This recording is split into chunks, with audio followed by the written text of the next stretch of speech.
देखिए, पाकिस्तान की सियासत में इस्टेब्लिशमेंट की आशीर्वाद को लिविंग प्लेइंग फील्ड कहा जाता है। जब ये अब इस्टेब्लिशमेंट आप की बता रहे आशीर्वाद हैं खत्म हो फैसल जाए, साहब, उसकी सरपरस्त तशरीह आप कर रहे हैं। यही नहीं, आपको ऐसे शक ही है बिल्कुल इसमें? ऐसे ही है। नहीं नहीं, मैं तो अच्छा। फैसल साहब बता रही हूँ कि फैसल जब साहब तक- कर रहे जब हैं तक तशरीह। जी जब तक इस्टेब्लिशमेंट का इन पे हाथ था तो बहुत अच्छी सूरत हाल थी। ये निगरान वज़ीर आला तो उन्होंने रो पीट के किसी तरीके से अपना बना लिया, लेकिन उसके बाद जो वज़ीर लगाने थे उसमें इनको नाकामी हुई, फिर और बहुत सारे मामलात में इनको नाकामी हुई। वो सिस्टम टूटा। सिस्टम टूटने के बाद वो ऐसा नहीं हुआ कि सिस्टम ज़ीरो हो गया। असल में सिंध का एक बड़ा मसला है, सिंध का जो अफसर है या क्लर्क है वो बाय डिफ़ॉल्ट पीपल्स पार्टी का कारकुन है। उसको पीपल्स पार्टी को कहना नहीं पड़ता तुम्हें हमारे लिए करो, वो बाय डिफ़ॉल्ट है। उसका जहन इस तरह का बना हुआ है बचपन से कि उसने वही काम करना है पीपल्स पार्टी की पॉलिसियों को।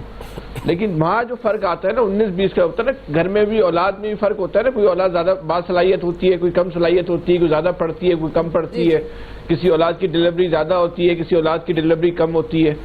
तो इस तरह वो जो वहाँ जो फ़र्क आ रहा है, वहाँ ये कह रहे हैं कि हमें जो है ना वो हमारी लिए बड़ी सूरत हाल ख़राब हो गई।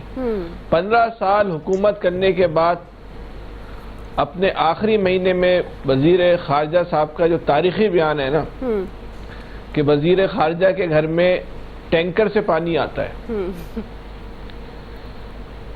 15 साल की टैंकर से, भाई तो जब वज़ीर ख़ारजा के घर में टैंकर से पानी आ रहा है तो इसका मतलब यह है कि सिंध में आम घर में पानी नहीं आ रहा। सही कह रहे हैं। अच्छा, जो टैंकर से पानी आ रहा है वो पानी आसमान से नहीं आ रहा। सही। वो जो पानी टैंकर से घरों में आता है वो आसमान से नहीं आता, वो पंजाब से नहीं आता, वो केपीके से नहीं आता, वो सिंध के अंदर और कराची के अंदर मौजूद सिस्टम से ही आता है। सही। लेकिन वो पानी अगर लाइनों से आ जाए तो जो हाइड्रेंट माफिया है जो इस शहर के अंदर अरबों रुपए महीने का बिजनेस करती है, अरबों रुपए महीने का, तो वो हाइड्रेंट माफिया जो है वो खत्म हो जाएगी, खत्म हो जाती। तो वो हाइड्रेंट माफिया का सरपरस्त कौन था? मैं था, आप थी, गरीब आदमी था, आम आदमी था। गरीब आदमी। ये टैंकर वाले से वजीर खारजा को पूछना चाहिए था ना, भाई ये तो बता, जब घरों में नल से पानी नहीं आ रहा वो है। जी जी फैसला वजीर खारजा को पूछना चाहिए था ना, ये पानी तो लेकर कहाँ से आता भाई? जब पानी आ कहाँ से रहा है? ये पंजाब से लेके आ रहा है, केपीके से लेके आ रहा है, बलूचिस्तान से लेके आ रहा है। ये इस सूबे की बदतरीन सूरत हाल कि लोग अपने मोहल्ले में आने वाला पानी टैंकर माफिया के हाथों खरीदने पे मजबूर है। एक टैंकर इस वक्त कराची के अंदर छोटे से छोटा टैंकर 8,000 रुपए का है। ठीक है फैसल। अगर वो टैंकर हफ्ते में एक दिन भी हफ्ते में एक टैंकर डलवाएं तो आप लगा लें कि 32,000 रुपए के तो शहर के लोग इतनी अभी आप रोना रो रहे हैं महंगाई का, फला का। इस मुल्क में जो सबसे खतरनाक बात हुई है ना, आखिरी बात कह दूं कि लोगों में से खौफ खुदा चला गया और ये एहसास चला गया कि अगर हम ये जो बात गुफ्तगू कर रहे हैं इसको सामने वाला किस मायनों में लेगा, कोई फर्क ही नहीं पड़ता। अच्छा, आवाम को भी फर्क नहीं पड़ता, आवाम भी बोलते बड़ा जुल्म हो रहा है पीपल्स पार्टी के साथ, इनको लिविंग फील्ड नहीं मिल रही, नई नई इस्लाहत आ जाती है, अपनी तो समझ में भी नहीं आती। सारे आपके साथ ही फिरते हैं। जी इसार राना साहब, जी इसार राना साहब, ये इत्तेहादियों से भी अब नाला है। शहबाज शरीफ साहब की बतौर प्राइम मिनिस्टर बिलावल भुट्टो जरदारी साहब बड़ी जगह उन्होंने तारीफ भी की और अब भी शायद इनको मौका मिले एक साथ काम करने का तो फिर ये अपनी मर्जी की वजारत भी लेंगे, काम भी करेंगे। लेकिन अभी जो बिलावल साहब के दिल में एक महंगाई का भी दर्द और ये फिर लेवल प्लेइंग फील्ड का, आपको लगता है कि ये उनको खुद डर है कि पीपल्स पार्टी को नहीं मिलेगी? नहीं, पहले तो बड़ा इंपॉर्टेंट सवाल ये है कि वो लेवल प्लेइंग फील्ड मांग किससे रहे और पाकिस्तान में लेवल प्लेइंग फील्ड मिलती कहाँ से? और अगर वो पाकिस्तान की जमहूरियत के बेताज बादशाह लेवल प्लेइंग फील्ड कहीं और से मांगते हैं तो फिर पाकिस्तान में जमहूरियत किस चिड़िया कर? और अगर लेवल प्लेइंग फील्ड के साथ ही आपने सियासत करनी है तो फिर कंट्रोल डेमोक्रेसी किसे कहते हैं? दूसरी चीज ये कि क्या बिलावल भुट्टो और मरियम इस सिस्टम के या इस रियासत के लाडले बच्चे हैं और एक मेरा चांद एक मेरा तारा, अबू की लाडली अम्मा का प्यारा, ये अगर इन्होंने ही सियासत करनी है और लेवल प्लेइंग फील्ड मांग के और इनकी ख्वाहिशात के मुताबिक रियासत में फैसले करने तो ये सिस्टम ये हौसले बंद कर दें, खत्म कर दें ये सारा ड्रामा। मरियम कहती है लेवल प्लेइंग फील्ड दें, कासिम के अब्बू को जेल में भेजें, उसे नाअहल करें, मेरे अब्बू को क्लियर करार दे, सारा कुछ हो जाता है। अब ये लेवल प्लेइंग फील्ड मांग रहे हैं। पार्लियामेंट में इन्होंने खिताब करते हुए कहा कि नवाज शरीफ साहब और जरदारी साहब मेरे और मरियम के मुस्तकबिल का सोचें कि हमने पाकिस्तान में सियासत करनी है। तो कि कोई पाकिस्तान है या इनका कोई कारोबारी मरकज है?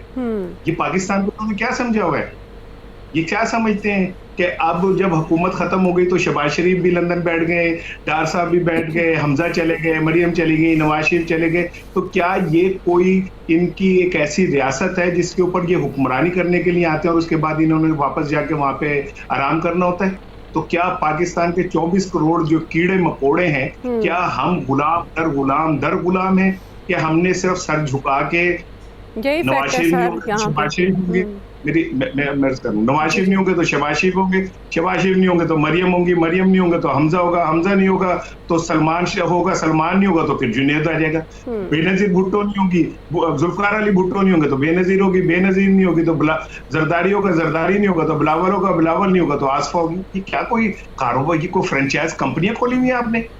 आप आज तक सिंध के अंदर कुत्तों के कांटे की वैक्सीन तक तो कर नहीं सके। ट्रू। हैदराबाद में तो लंदन वाले ने पानी रोक लिया। अभी आप पानी माफिया के आगे सर झुका के खड़े में, अगर पानी माफिया आपको पानी ना दे तो आप नहाने के जोगे नहीं है बिलावल हाउस में वहां पे कराची के अंदर। ये आपकी औकात है, पिछले 30 सालों से आप हुकूमत करते फिर रहे हैं। तो बिलावल भुट्टो की जो चीखें है ना, मुझे मैं समझता हूँ कि ये छोना काकाई से फीडर दे दें दूध कि तुम पियो। तुम्हें मुन्ने काके ये नहीं पता था कि जब तुम मुश्तरका मुफादात कौंसिल में बैठ के ये कह रहे थे कि इंतखाबात नई इंतखाबी हल्का बंदियों से होंगे, तो इसका मतलब 4 महीने के लिए इंतखाबात डिले हो जाएंगे। तब आप कहाँ चले गए थे? आप वुडवर्ड ग्रेफवाइटर पी के सो गए थे? आपको कुछ नहीं पता था। अब आप ड्रामे कर रहे हैं मगरमच्छ के आंसू, इंतखाबात करा दें, ये करा दें, वो करा दें। तो आपको पता है असल मैं आपको बताऊं क्या है असल खौफ ये है कि अभी निजी महफिल के अंदर जो गुफ्तगू हुई और जिसमें आर्मी चीफ ने कहा कि एहतसाब होना चाहिए और कोई भी हो बिला एहतसाब होना चाहिए, और जो सियासी जमातें उनको वो असल चेहरा दिखाई, इनका खौफ है। इन्हें पता है आने वाला वक्त बहुत मुश्किल है। इन्हें पता है कि जो लोग आए हैं वो जाने वाले नहीं है। इन्हें पता है कि अगले साल भी इंतखाबात का कोई इम्कान नहीं है। इसलिए इन्हें सबको ये तकलीफें हो रही है कि अब हमारा फ्यूचर क्या होगा। लेवल प्लेइंग फील्ड मांगे तो पीटीआई मांगे, इनका क्या ताल्लुक है लेवल प्लेइंग फील्ड मांगने से, जिसको आपने अंदर कर दिया, जिसके ऊपर 200 मुकदमे बना दिए, जिसके अंदर आप वो कानून में क्या वो आपसे सही कहीं चली जाती है। तो कैसे ऐसे तो नहीं लेवल प्लेइंग फील्ड कोई आपने हम क्या ईदी के झूले में से मिले थे रियासत को, और तुम लाडले हो, तुम उतार हो, ऊपर से उतरो कि तुम्हारी मर्जी के